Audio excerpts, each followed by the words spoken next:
The first thing people never tell you about long relationships is how quietly they change. Not in one day, not in 1 month, not with one argument.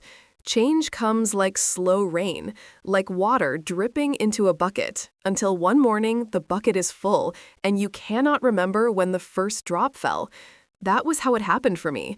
Not in chaos, not in drama, but in a long unfolding of small truths I refuse to see. The early years were the easiest to tell. Everything felt soft then.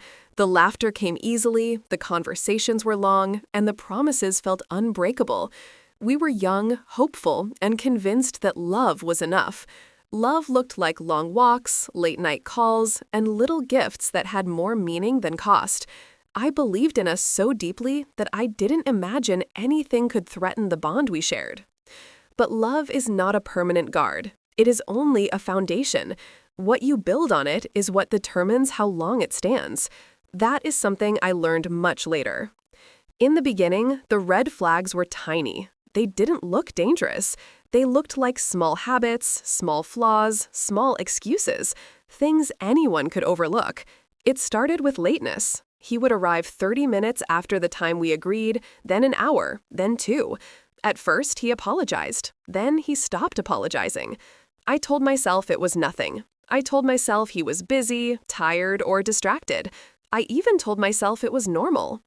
I did not know then that the things we call small are often the foundation of what becomes unbearable.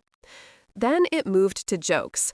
Jokes about my weight, jokes about my dreams, jokes about my sensitivity. He would laugh and say he was only playing. I would smile back because I didn't want to ruin the moment. But inside, it stung. Still, I swallowed it. I told myself he didn't mean it. I told myself I was too sensitive. I told myself that love required tolerance. Tolerance. That word almost destroyed me.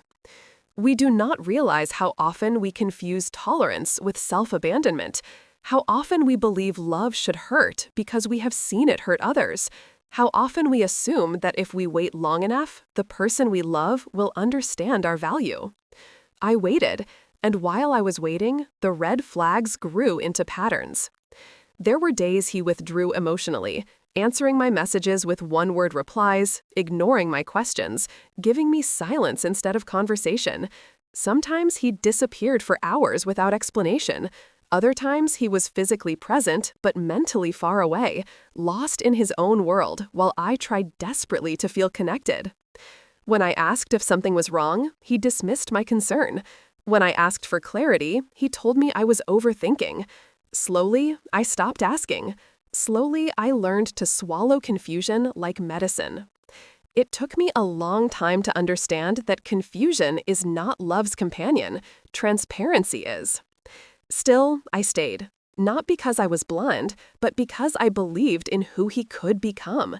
That was when I entered the ministry stage, the stage where love becomes labor. In relationships, no one prepares you for the ministry stage. It is the point where you shift from partner to healer, from lover to builder, from equal to caretaker. You start patching emotional holes, managing moods, calming storms, smoothing conflict, and investing more energy than you receive. I became the one who lifted him every time he fell, the one who listened to his fears, the one who corrected, prayed, encouraged, motivated. I carried his dreams on my back even while mine were trembling. I forgave faster than I should have, apologized for things I did not do, and took responsibility for the balance of the relationship. There were days I felt proud that I could be strong for both of us. There were nights I cried quietly in the bathroom because being strong was exhausting. In the ministry stage, you convince yourself that change is near. You tell yourself he just needs guidance. You tell yourself he needs more time, more patience, more understanding. You convince yourself that your love is the tool that will shape him into a better man. And sometimes it works, but most times it only drains the giver. I gave so much of myself that I began shrinking without noticing. I was still functioning, still smiling, still standing, but I was lighter, weaker, more tired. I gave encouragement even when I was discouraged. I gave reassurance even when I felt insecure. I was building him while losing myself a little every day. People often think heartbreak comes from betrayal or fights, but the deepest heartbreak comes quietly, from the realization that you have become invisible in your own relationship. The ministry stage lasted years, years of hoping for change that arrived slowly and behaved inconsistently. One day he was warm and attentive, and I felt hope again. The next day he was distant and cold, and I felt foolish. It was a cycle, one I mastered so well that I could predict his moods before he spoke. And then came the moment, the whisper that broke everything open. It was a small thing, something most people would laugh about.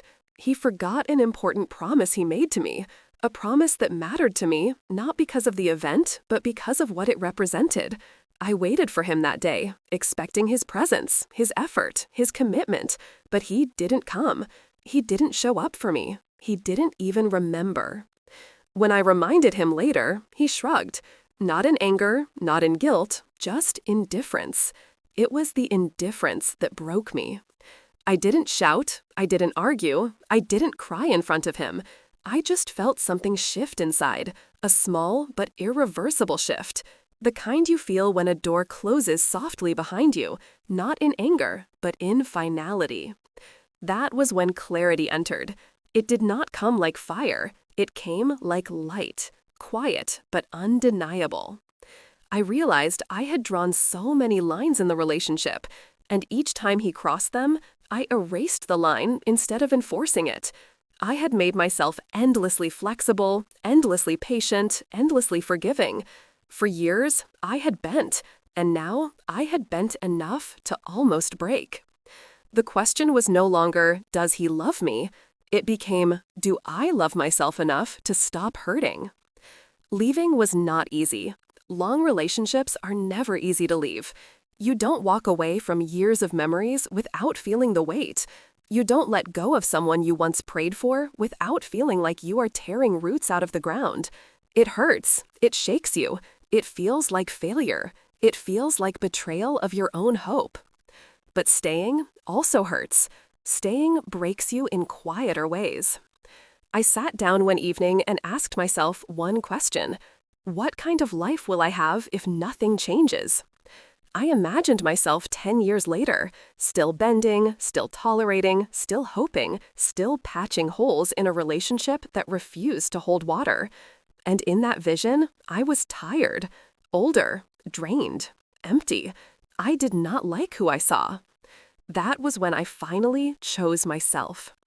Leaving was not loud. It was not dramatic. I packed my things slowly, one by one, silently grieving the future I had dreamed about. I walked away with a heavy heart, but a clear mind. Clarity does not reduce pain, but it makes the decision cleaner. People ask how I knew it was time to go. The answer is simple. When staying required me to abandon myself, leaving became an act of survival. Red flags were the warnings. The ministry stage was the preparation. Leaving was the graduation. Leaving taught me what love should look like. Love should build, not drain.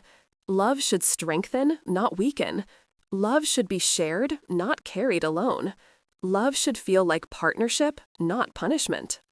And most importantly, love should never require you to disappear. For years, I believed that the greatest proof of love was staying, no matter what. Now I know the truth. The greatest proof of love is knowing when your heart is no longer safe where it is.